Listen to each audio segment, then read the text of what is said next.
here it is, podcast number 7. Welcome back, Adam. You've been away for a wee while. You've not been on the podcast since late July or so. What's been happening? What's new? It's actually the first day I've seen you since coming back from London and also a holiday in between that as well. Yeah, quite a lot's been happening. The middle of August, since the last podcast I was on, we've been really focusing on tying down deals, applications, and kind of all the higher level foundations of the business. Putting things in place that are going to let us succeed and thrive in the future, basically. Then I was on holiday. I went to Athens and Santorini in Greece. Did you not go to Rhodes as well? Yeah, I did actually go to Rhodes, but that was only for about a day and a half or something. I felt like it wasn't worth counting, but anyway. Yeah, I got to see a bunch of cool sites because I've never actually been to Greece before, apart from a trip when I was 18 to Zakynthos for kind of a party destination holiday, which I didn't really enjoy.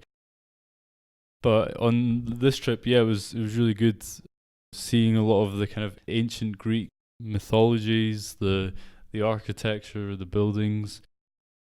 And I also spent quite a lot of time on ferries going overnight and things like that. So I had a lot of time to read and think about certain things and new ideas to bring into my life, but also the business. That's been really fun. Yeah, and now basically, yeah, I'm ready to go. I read some really good books that have helped me kind of come back fresh with some new concepts and things to improve within the business. So yeah, I'm basically raring to go. So would you say this experience that you had while you were away was similar to that of Bill Gates's habit of taking 2 weeks every year or every so often to perhaps take in more inputs, read books, and be inspired? Yeah, to be honest, it's pretty much like that. This is my first time off since starting the company about a year and a bit ago now. So yeah, it was good to take a bit of a breather, and I was kind of purposely not trying to do any work. So I didn't actually take my laptop with me, which is crazy because I literally walk around everywhere with it, even leaving the house. It's like next to my bed, all that, because I'm always just up to stuff. But yeah, this time round it was me, my telephone for music, and a Kindle. I think it's definitely like that, and I didn't do it because he does it. It was like this was news to me. But yeah. So would you say you maintain a good rabbit? Good rabbit. Would you say you have developed and kept a great habit of reading over time? Is that something that you do frequently? Or is it something that you tend to binge on when you have these rare opportunities to relax ever since SageCity was founded? As a kid, I read like a ton of books, mainly, like stories and stuff, but obviously they can have lessons in themselves. And I remember I won a competition for book reading and a bunch of stuff like that and all that as a kid. In my adult life, I still read, but slower. Maybe like one book a month, like, especially these days where, there's a lot more things to be reading or doing, On this trip, and I was able to read like 5 books in about 10 days. That was really good and useful for me. It was a big kind of lump sum, and I think I actually kind of prefer that because I think I'm not always in the right mindset to be reading. I think there's kind of 2 distinct mindsets you can be in when you're running a company, which is you're all action and go, or you're actually taking a moment to reflect and stand back from everything. And I was kind of lucky enough to have one of those moments on the trip.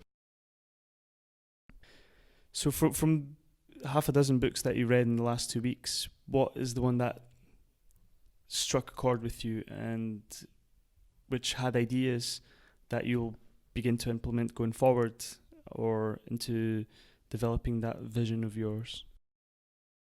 That's a very good question. I had it, I kind of made a point of reading very different books. So there was one that was very kind of like, oh, run a company orientated. The other was quite numbers and fact orientated, and the other area that I focused on was kind of ideological, the future kind of thing. So the book from there that I read was I don't know how to say his name, Yuval Noah Harari. Oh, okay, I said it right-ish. Yuval Noah Harari. Yeah. So yeah, he's got a difficult name to say. But that was very good. That's I read Homo Deus. I read a few of his other books before, but this one was more kind of future orientated and kind of confirmed a lot of the things that I think I know that I've maybe unconsciously or indirectly been heading towards. It was good to get a kind of overall overview with that. To be honest, that's a whole podcast in itself, potentially, that book. A lot of ideas around where humans' place is, what we're going to be like in the future, all that. I think the main book that got me into the right mindset was Lean Startup by Eric Ries. I didn't care. Well, what we're up to is very different from the kind of ideas and manufacturing concepts that it all originated from in the book, but it did get me in the right mindset of realizing, yeah, I might not agree with these things, but we do need something in those areas. And that kind of got me into the right mindset around how we're measuring things, how we're constantly like reassessing and iterating our position within what we're up to. And the book that kind of complemented that was Bounce by Matthew Syed. He's actually a ping pong, like he won, I think, the Commonwealth Games or something a few times. But he talks a lot about talent and practice and how basically unlocking the mind to continuously improve and be aware enough of what you're doing in order to improve. And that kind of went hand in hand really well with the Lean Startup book that I read.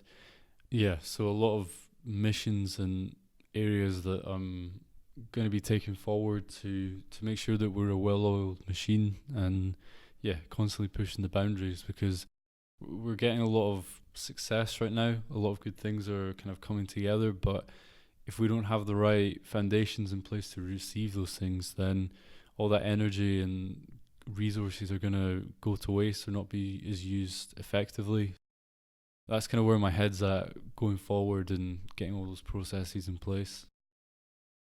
So now that you've rebooted from the holiday and you're energized, where are you going to put that brand new stash of energy into in the next couple months? One of the main ones is around product building, and as some of you may know, right now we're currently working on our internal payment system tool for commercial use, and that book gave me a lot of good ideas about how we can constantly improve it, and also actually how to structure it as a product, because we've got all the kind of tech and everything down. We're just figuring out the best way to give it to people. This is something that, yeah, Decio, you've been working on quite a lot, and today, catching up for the first time, yeah, you showed me a few processes that you've got going so that we can begin to build something comprehensive and really good for the first kind of iteration of it. So maybe, yeah, you could talk about that, and then I'll talk about some of the things that I want to add into it, or the way I want to structure certain things around it. Yeah, so while you were away on holiday, I was I was doing a lot of work on how to build a system that will help us today and tomorrow. Tomorrow being after the IPS becomes a product that's adopted by the mass markets, we will have further products that we'll be building. So what I wanted to do is, for future products, not have to repeat the whole process again and be able to use what we've built today for the IPS and build upon that. So some of the things that I was focusing on was the key components that we'll need to have going.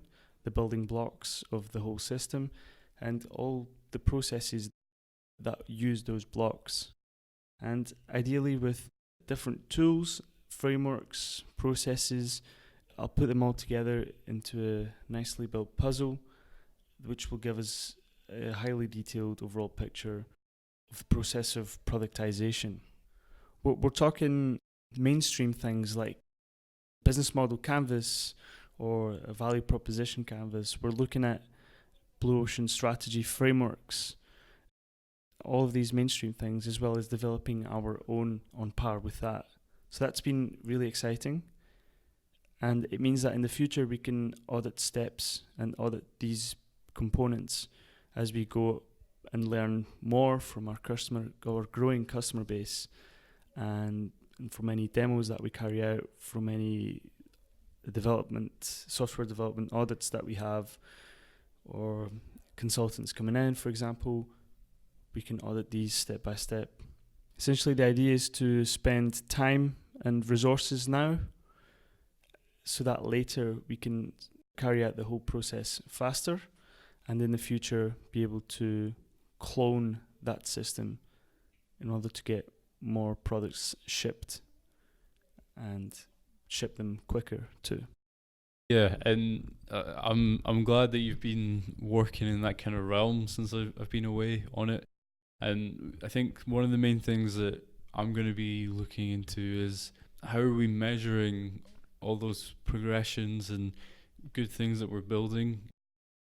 Right now I'm kind of leading the charge on building a bunch of like reporting tools and analytics of truly meaningful metrics that we can actually action when things go not how we want to, or we're just experimenting and seeing what's what. I think it's going to become really important when we do ship out the commercial product. And I have this thing, I think as a team we've got a few theories, but we're needing to eliminate a few more of those theories, and also not be afraid to eliminate the theory that we end up going with, especially when it's out there in the market. When I talked a bit about our kind of infrastructure, there's going to be a dedicated team to building and maintaining this tool, and they're going to have full autonomy over, should we be pivoting, should we be completely changing the way we perceive or show IPS to people. So it's going to be quite exciting and also a big challenge for the company overall, because it's our first chance to really push outside of our comfort zones rather than finding a problem and fixing it. This is kind of letting people fix their own problems and letting them know that there is a solution out there. Yeah, different kettle of fish, but our good man in the marketing department, Decio, he's the canary and the torch at the same time. So it certainly is not an easy task, but we can make it easier for ourselves by understanding all the steps that we need to take, by understanding at what points we need to measure customer interaction, what point to change things around and maybe even pivot. Either way, everything that we've been working on lately has been reared towards customer success. How can we bring the most value to the customer quicker and more efficiently?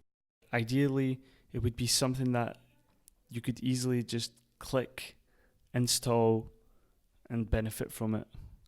Literally, something that is like a ghost working in the background and it's doing amazing things for you. Of course, it's not as easy as that, but that's the goal to aim for. To make it as seamless as possible to understand, to learn, to purchase, and to leverage towards achieving the customer's business goals. And that's basically the core or at the core of everything that we do. Yeah, and I'd agree with that. I think the word that kind of boils it all down is accessibility. There's very few commercially successful blockchains, tools, apps around the cryptocurrencies and blockchain technology that actually has breached the mainstream market where people are using it on the daily, whether they know it or not. To be honest, I think the only kind of application that's ever succeeded is the Coinbase app, and that's got like 50 million downloads worldwide. And There's not much more that can compete with that, in my opinion. And as a community and as an industry, cryptocurrency and blockchain has to create more of those 50 million downloaded tools and applications, or websites that have 50 million users like every day, every week, you know. I think it's also in the messaging as well. Like currently the only tools that have succeeded are ones who create really basic functions. So with Coinbase, it's literally you can buy and store cryptocurrencies. There's very little else to their product, but it's been extremely successful. And one of the things we're working on is boiling down our tools and applications to a 4 or 5 word sentence, which lets everyone know what they can use it for if they want to. So yeah, how are you feeling about that, Decio, as the wordsmith of the company? I think there is magic in staying flexible to begin with, because it's very easy to become rigid in your messaging, and that doesn't allow you to have an open mind towards any new coming ideas. And these ideas can come from the people that you should value the most, and that's the customers. The customers give incredible clues as to what the messaging should be. So for now, as it stands, the messaging is quite technical. Most people will understand it if they're in the field. But by in the field, I mean in the fintech world. But we're not just for fintech companies. We're targeting over 9,000 marketplaces and e-commerce platforms around the world with the IPS. And you could say that the IPS is extremely useful within payment rails and financial management within all companies, but those keywords only mean something to those who are within that industry, within that field, within those interests. But for now, we're calling the IPS to be a financial optimizer tool. So essentially, it manages financial balances of enterprises and their users to efficiently group and settle transactions, and hence save money within the company's operations.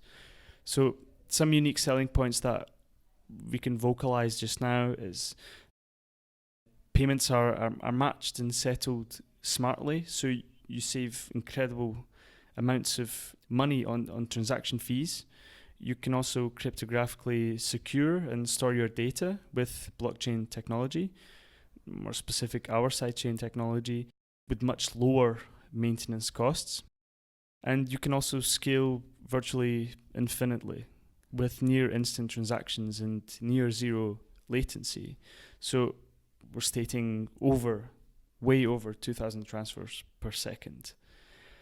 So there's a lot here, but the goal is to make this widely understood by all those 9,000 marketplaces, at least, that we're targeting. So to do that, we're approaching this from a human perspective.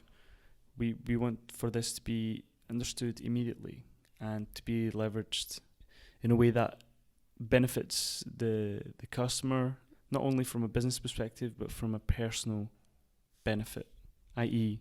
their lives will be improved as their business is improved through our tool.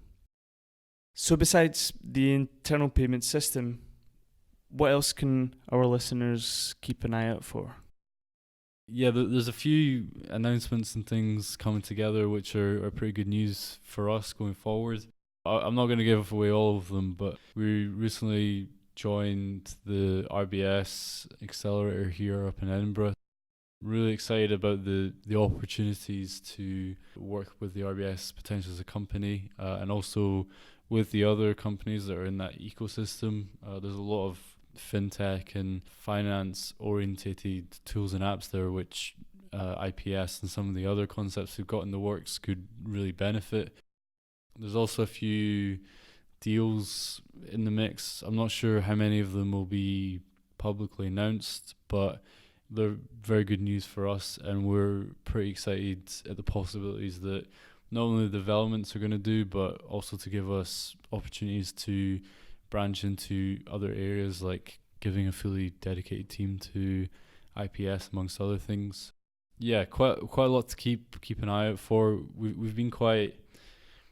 I would say we've been quiet, but the thing is, it's not. It's been far from it. I think we've just not done a great job of telling people about all the stuff going on. So that's something we're probably going to try and work on with the future. Yeah, I guess you could say that's my fault, eh? Well, yeah, you could say that, being the marketing guy, but to be honest, there's been so many areas, and I think your current marketing focus has been internally rather than externally. So I'm not too worried about that. And if you're listening and you're upset about it, then I'm sorry. It's I don't know what to tell you. Just get over it.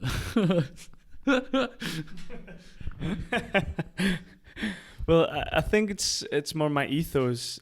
It's kind of like a Taoist ethos. When I do good things, I don't like to shout about them. I think that's pretty bad. Yeah, I think that's a little counterintuitive for a marketing guy. But anyway. Yeah, get me sacked. No, but essentially what I mean is that a lot of companies go out there and they shout a lot about what they do, and fair enough, good on them. But we're playing the long-term game here, and I thoroughly believe that history favours those that focus on honing their craft, focus on developing an insanely great product, and let that speak for itself. Of course, we'll be shouting about that in the coming months once we've got it up and running. But I strongly believe that it's an ethos that's underrated, and it's an ethos that should be practiced more often. Let the work and the product do the talk. Exactly, we're like little snakes that are just gonna come up from out of nowhere and bite you. I don't know if you should leave that in.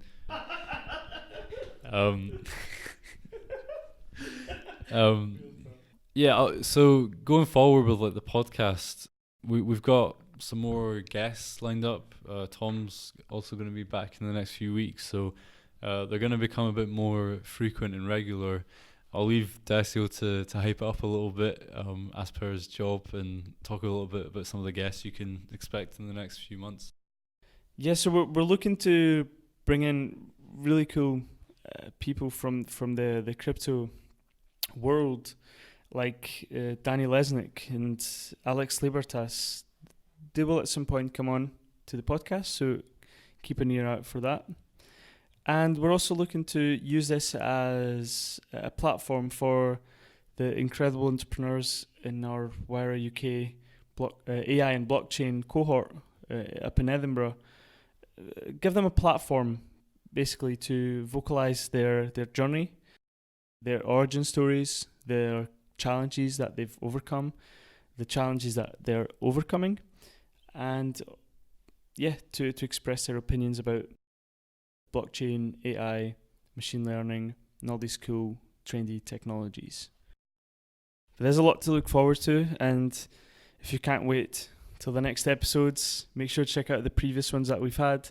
We've had Carl Rodriguez on the show, as well as James Wormington from Travamigos, and of course some other episodes that we've recorded on our own. For now, it's adios from us. And because Tom's not here, be sagacious.